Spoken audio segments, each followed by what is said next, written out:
금요기도에 주시는 하나님 말씀은 열왕기상 18장 39절부터 46절 말씀입니다. 열왕기상 18장 39절부터 46절 말씀을 교독하겠습니다.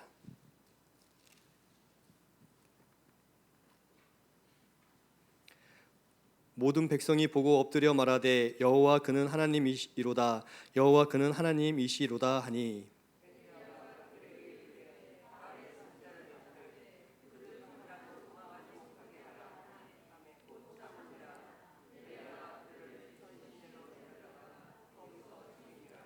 엘리야가 아합에게 이르되 올라가서 먹고 마시소서 큰 비 소리가 있나이다.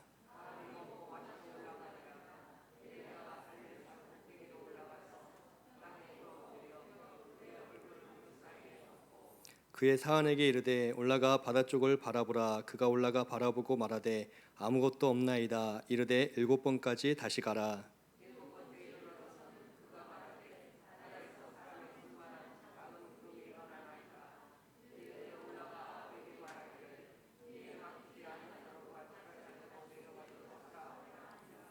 조금 후에 구름과 바람이 일어나서 하늘이 캄캄해지며 큰 비가 내리는지라. 아합이 마차를 타고 이스라엘로 가니 여호와의 능력이 엘리야에게 임하매 그가 허리를 동이고 이스라엘로 내려가지 아합 앞에서 달려갔더라. 아멘. 히틀러가 쓴 나의 투쟁이라는 책이 있습니다. 그 책에서 히틀러는 사람들이 어떻게 자기의 말에 귀 기울이는지 또 자기를 열렬히 지지하는지에 대해서 기록해 두었습니다. 그 책에 의하면 히틀러가 말하기를 자기가 무언가 첫 번째 주장할 때에는 사람들이 듣지를 않는답니다. 자기가 무언가를 얘기하면 사람들이 관심 없어하고 이상한 소리 하네 하고 넘어간답니다. 근데 같은 주장을 2번 반복하면 사람들이 비난하기 시작한다는 겁니다. 이 사람은 위험한 사람이다. 제정신이 아니다. 미친 사람이다 라면서 비난한다는 겁니다. 그런데 같은 주장을 3번째 하면 사람들이 도대체 저 사람이 왜 저 이야기를 계속 반복하는가 한번 궁금하다 알아보자라고 귀 기울인다는 겁니다. 그리고 4번째 같은 이야기를 반복하면 사람들이 공감하기 시작한답니다. 그 말이 맞다. 그럴 수 있다. 충분히 그렇게 될 여지가 있다 이야기합니다. 그리고 5번째 같은 주장을 하면 사람들이 열렬한 지지자가 되고 맹목적인 숭배자가 된다는 거예요. 그래서 히틀러가 말하기를 어떤 주장을 5번 자기가 하면 그 다음에는 안 될 일이 없다라고 기록하고 있습니다. 여기에는 우리가 알 수 있는 인간의 본성의 어두운 2가지 면을 볼 수가 있는데요. 첫 번째는 사람들은 지지할 누군가를 필요로 한다는 겁니다. 맹목적으로 숭배할, 지지할, 자기의 어떤 욕망을 채워줄 만한 사람에게 자기의 모든 의지를 맡기고자 하는 그 본성이 있다는 겁니다. 지금 현재 직면한 어떤 어려움이 있을 때 이 어려움을 극복해줄 누군가를 찾는 본성이 있다는 겁니다. 히틀러가 등장했을 때에는 1차 세계대전이 끝나고 독일이 완전히 망한 다음에 당한 이후였습니다. 히틀러가 등장했을 때 독일에는 아무런 소망이 없었습니다.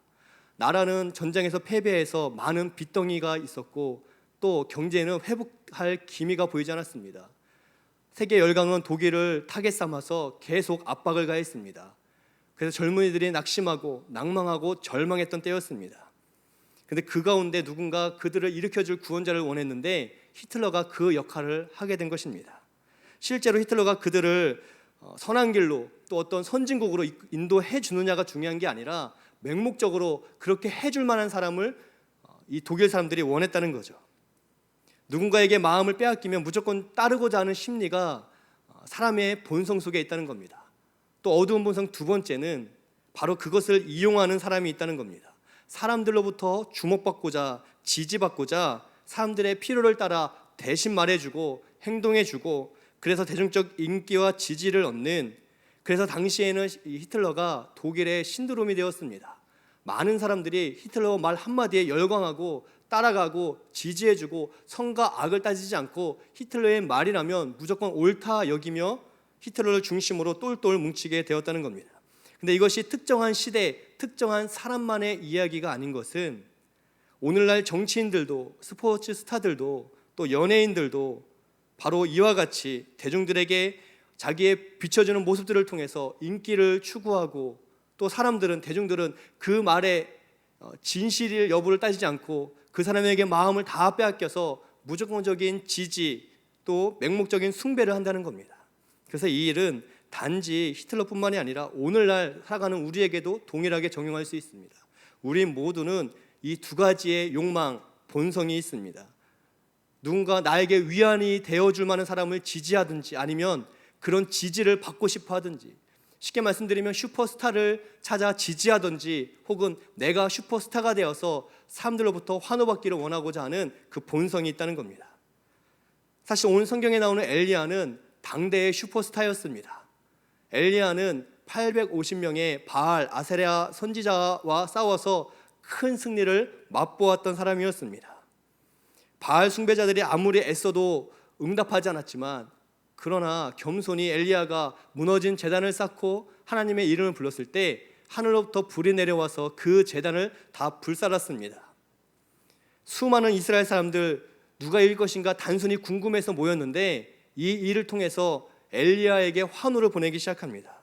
그리고 완벽한 엘리야의 지지자들이 되었습니다. 이 큰 싸움에서 승리한 엘리야가 40절에서 저 바알 선지자들을 잡아 죽여라 라고 한마디 하니까 구경 왔던 사람들이 엘리야를 구원자라 여기면서 엘리야의 말에 순종하여 850명의 바알, 아세라 선지자들을 다 즉각 처분하는 장면이 성경에 기록되어 있습니다. 이스라엘을 영적으로 타락시켰던 바알 신앙, 또 이스라엘을 능욕한 바알 선지자들에 대한 완벽한 심판이었습니다. 이렇게 완벽한 심판 뒤에 어떤 장면들이 이어질까? 만약 저라면 저는 기세등등했을 것 같습니다. 아합 앞에서 고개를 들고 누가 정말 이스라엘을 해롭게 했는지 한번 봐라 라면서 아합을 조롱하고 또 하나님께서 지금 누구 편에 있는지를 사람들에게 자랑하며 이야기했을 것 같습니다. 그런데 오늘 바알 선지자들을 다 처분하고 심판한 후에 엘리야가 보인 모습은 그런 모습이 아니었습니다. 슈퍼스타처럼 사람들의 환호에 기세등등하거나 교만한 모습으로 말과 행동을 함부로 하는 모습이 아니었습니다. 화려하고 극적인 아주 통쾌한 승리였습니다. 성경 전체를 봐도 가장 확실한 승리, 그리고 가장 통쾌한 승리였습니다. 그런데 거기에 마음을 두지 않았습니다. 이스라엘 백성들의 환호에 마음을 빼앗기지 않았습니다.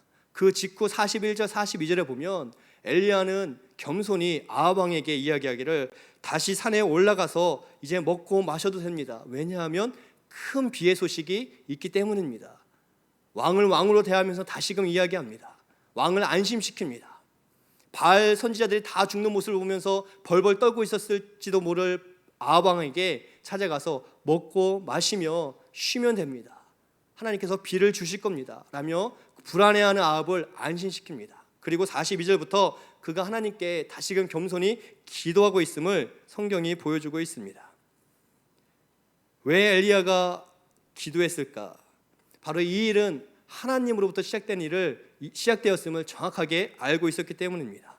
내가 주인공이 아니라 큰 역사가 있었고 승리가 있었고 환호가 있었고 지지자들이 있었지만 이 일은 내 일이 아니라 하나님의 일이라는 것을 알았기 때문에 인정받고 싶은 욕구가 있었고 이 시간을 즐기고 싶은 본성이 사람이기 때문에 분명히 있었겠지만, 그러나 엘리야는 자기의 자리가 어디에 있는지, 자기의 신분이 무엇인지, 지금 자기의 역할은 무엇인지를 정확하게 알고 있었기 때문에 엘리야는 겸손히 아합 왕에게 말을 하고 또 하나님 앞에 기도의 자리로 나아갔다는 거예요.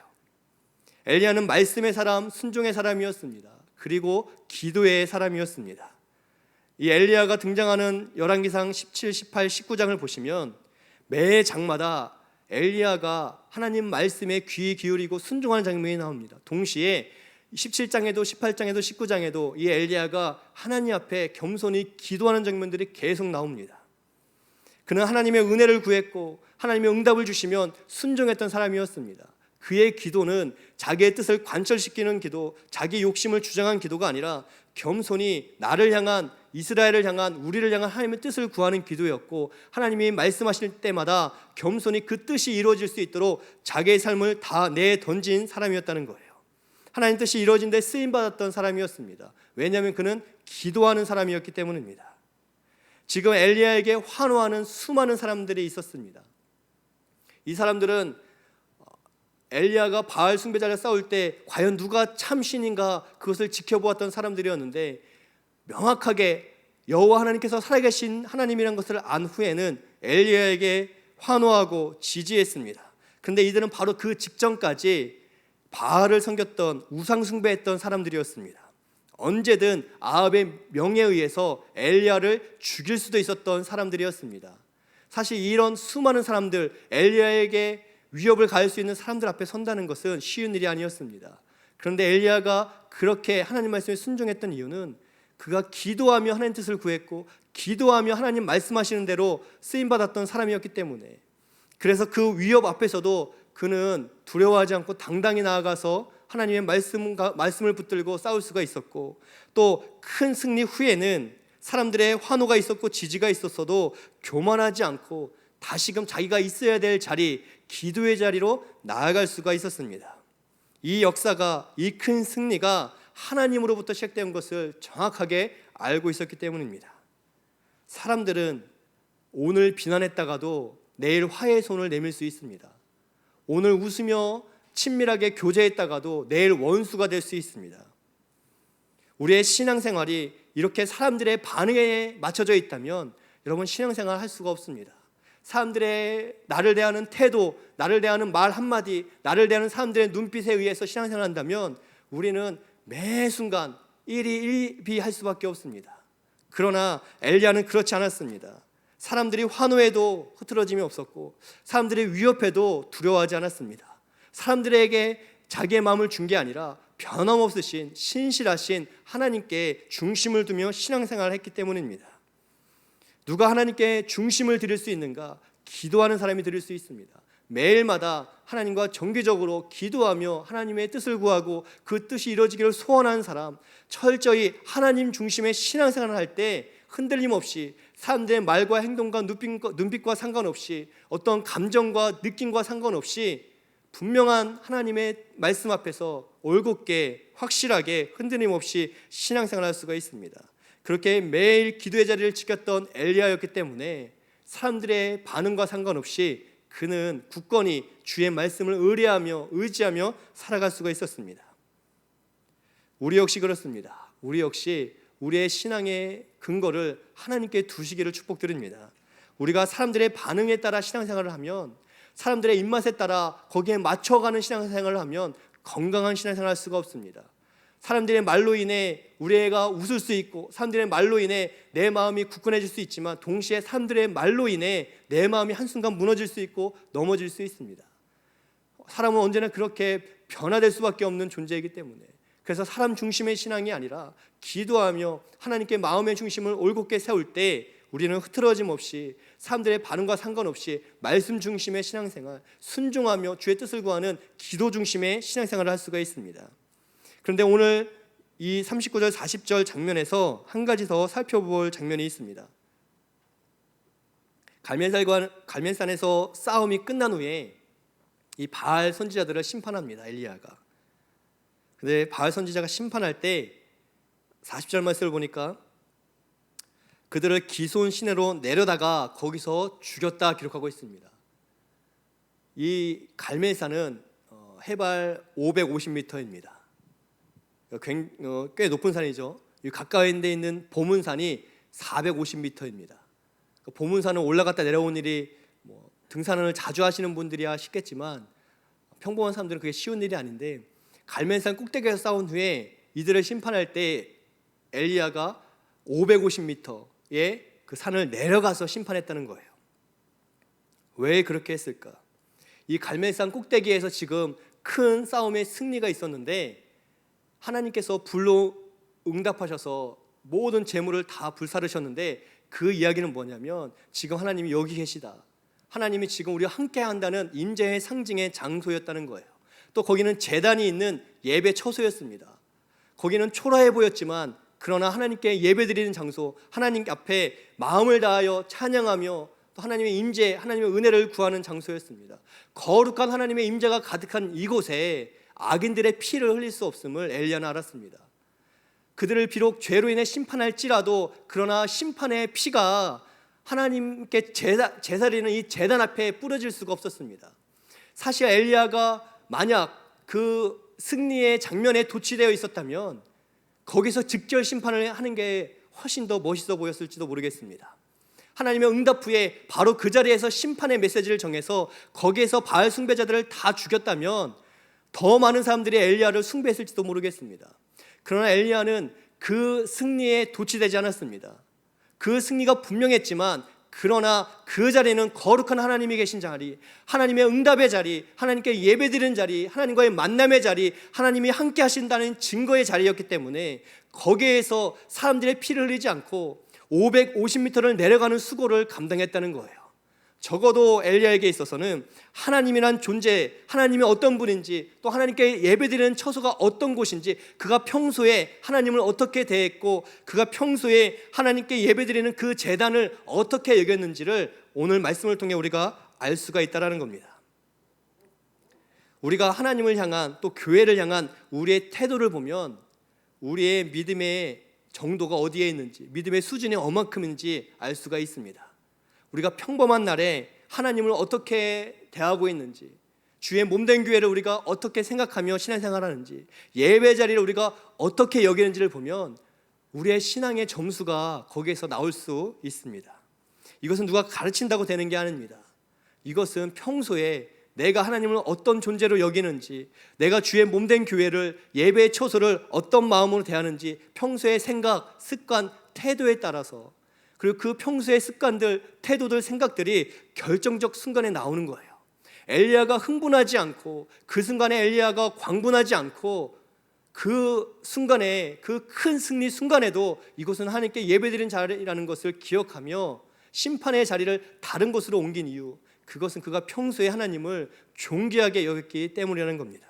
하나님을 정말 거룩하게 여겼기 때문에 죄인들의 피를 같은 자리에 흘릴 수 없음을 엘리야는 알았다는 거예요.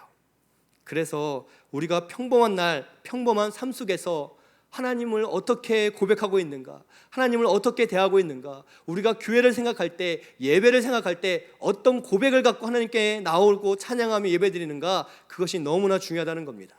평소에는 그것이 다 비슷해 보여도 결정적 순간에는 그것이 신앙의 진위 여부를 판가름하는 잣대가 되기 때문입니다. 여러분, 평범한 날에도 하나님을 귀하게 여기는 습관이, 또 하나님을 거룩하게 여기는 고백이 우리의 평범한 삶 속에 가득하기를 축복드립니다. 이제 이스라엘에게 가장 중요한 일이 남았습니다. 그것은 3년간 가물었던 이스라엘에 다시 비가 내리는 거예요. 그래서 41절에 엘리야가 아합에게 이야기합니다. 같이 내려온 아합에게 다시금 우리가 갈멜산 꼭대기로 올라가야 됩니다. 다시금 올라가서 거기에서 이제 먹고 마시며 기다리십시오. 비가 내릴 것입니다. 하나님이 비를 주실 것입니다. 이야기합니다. 550m를 내려왔지만 다시 550m를 올라갑니다. 하나님께 예배드린 그 자리로 다시 나아가서 하나님이 어떻게 응답하시는지 우리 함께 기다려봅시다. 권면하고 있습니다. 동시에 그 비의 소식을 가장 먼저 확인할 수 있는 가장 높은 곳에서, 또 가장 멀리 있을지라도 가장 먼저 발견할 수 있는 산꼭대기에서 하나님의 응답을 우리가 기다리며 기대하며 우리 기다립시다라며 아합에게 이야기를 합니다. 그리고 아합에게 안심시킨 엘리야는 42절 이후에 보니까 7번이나 비가 내리기를 기도하고 있습니다. 사실 엘리야가 이렇게 아합 왕에게 찾아올 수 있었던 이유, 또 바알 선지자들과 싸울 수 있었던 이유는 이미 하나님이 약속하셨기 때문입니다. 이스라엘에게 비를 내려 주겠다. 하나님이 이미 말씀하셨어요. 비를 줄 것이다. 하나님은 미리 엘리야에게 가르쳐 주셨습니다. 답을 알고 있었습니다. 비가 올 것을 알고 있었습니다. 하늘에서 불을 주신 하나님께서 비를 주시는 건 너무나 쉬운 일이었습니다. 불이 내리는 것은 어렵고 인간의 이성으로 판단할 수 없는, 생각할 수 없는, 상상할 수 없는 일이었지만 조금 전 하늘에서 불이 내려서 모든 재물을 다 불살랐는데 그 하나님, 살아계신 하나님, 증명된 하나님이 비를 내린다는 것은 너무나 쉬운 일이었습니다. 그래서 엘리야는 기다리기만 하면 됐습니다. 그냥 기다리면 하나님 약속하신 대로 비 주겠거니 하고 있어도 아무 상관이 없었습니다. 그런데 엘리야가 지금 간절히 7번이나 그가 기도하고 있음을 성경은 우리에게 보여주고 있습니다. 왜냐하면 분명히 큰 승리, 성경에서 다른 데에 비견해도 더 앞세울 수 있는 아주 확실한 승리가 있었지만, 그러나 비를 내려야 되는, 비가 와야 하는 이 순간, 이 중요한 순간에 하나님이 비 주시도록 그는 또 기도했다는 거예요. 어제 은혜를 받았어도 오늘 필요한 은혜를 또 기도하는 것, 오늘 아침 하나님이 은혜를 주셨어도 오늘 저녁에 또 하나님의 은혜가 필요함을 고백하며 기도하는 것, 엘리야에게는 바로 그 마음이 있었기 때문에 그는 비 주실 것을 알고 있었지만, 비가 올 것을 알고 있었지만 가만히 기다리는 것을 택하는 것이 아니라 기도의 자리를 택하고 간절히 비가 정말 내리도록, 바로 이 시간 우리 안에 가득하도록 그가 기도했다는 거예요. 하나님께서 우리에게 찾아와 복 주시기를 간절히 기도했다는 겁니다. 큰 비의 소식을 하나님 계획하셨는데 그 은혜가 지금 이루어질 수 있도록 그는 간절한 염원을 담아 하나님께 부르짖었습니다. 하나님의 은혜의 역사는 언제나 기도를 통해 이루어지기 때문에, 그가 7번 기도했다는 것은 숫자가 중요한 게 아니라 그가 얼마나 하나님의 은혜를, 하나님의 응답을, 비에 대한 약속에 이루어지기를 사모했는지를 보여주기 위해서 성경은 7번이나 기록한 거예요. 만약 비가 계속 안 왔다면 엘리야는 밤을 새워서라도 기도했을 겁니다. 100번을 채워서라도 기도했을 거예요. 그의 마음엔 하나님 비 주기로 약속했으니 하나님 비를 내려 주옵소서 하는 이 간절한 마음이 있었기 때문에 그냥 적당히 비가 오면 좋지 하며 기다린 게 아니라, 그 비가 정말 이스라엘에 필요했기 때문에 3년간 가뭄이 있어서 목말라 하고 있는 이스라엘 백성에게 비가 절실했기 때문에 비의 약속을 기다리면서 그냥 마냥 기다린 게 아니라 하나님이 약속하신 그 비를 지금 내려 주시옵소서, 그가 지금 하나님께 간절히 기도했다는 거예요. 이미 주시기로 한 비였는데 그 응답을 확신했기 때문에 기도했다는 겁니다. 여러분, 우리가 응답을 확신하면 기도하기보다는 기도를 안 하는 것을 택하기가 쉽습니다. 만약 우리가 우리 자녀들이 대학에 들어가는 게 분명하고 확실하고 알고 있다면 굳이 공부를 강요할 필요가 없습니다. 어차피 들어갈 거니까. 우리 자녀가 나중에 성공할 것을 우리가 미리 알고 있다면 성공하라라고 말해줄 필요가 없습니다. 어차피 성공할 거니까. 기도도 그렇습니다. 응답이 확실하니까, 하나님의 자녀를 지켜줄 게 확실하고 응답의 약속이 확실하기 때문에 우리는 기도하는 게 아니라 오히려 우리는 게으르게 기도를 안 할 가능성이 더 큰 사람들이라는 거예요. 근데 엘리야는 기도했다는 겁니다. 왜냐하면 그 약속을 정말 소망했기 때문에.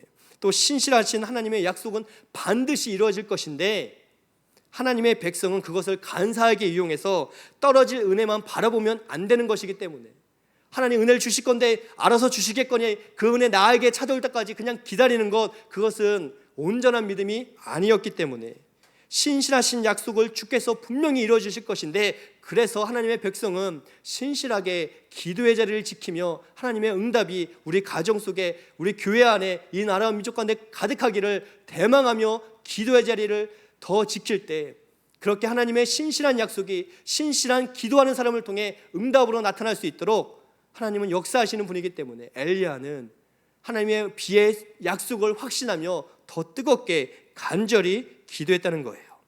약속에 대한 확신 때문에 간절히 하나님께 기도했습니다. 왜냐하면 하나님 주신 복이 무엇인지 알았기 때문에, 그 비가 얼마나 이스라엘에게 필요했는지, 절실했는지를 알고 있었기 때문에, 하나님이 약속하신 그 은혜가 우리 가운데 얼마나 큰 복이 되는지를 알고 있었기 때문에 그는 소망하고 바라며 기다리며 기도했다는 거예요. 어느 연예인이 다이어트에 성공한 연예인을 인터뷰를 한 기사를 본 적이 있습니다. 기자가 물어봤어요. 어떻게 다이어트에 이렇게 성공했냐고, 비결이 무엇이냐고 물어봤더니, 유명한 연예인인데요, 이미 다 아는 맛이라 더 먹고 싶지가 않았다라고 이야기를 하더라고요. 내가 아는 맛이라, 그게 아는 맛이라 뭐 궁금하지도 않고 먹고 싶지도 않아서 자연스럽게 다이어트가 됐다 이야기를 하더라고요. 제가 그걸 보면서 생각했습니다. 저 거짓말이다, 저거 가짜다. 왜냐하면 여러분, 아는 맛이라 더 먹고 싶은 거예요.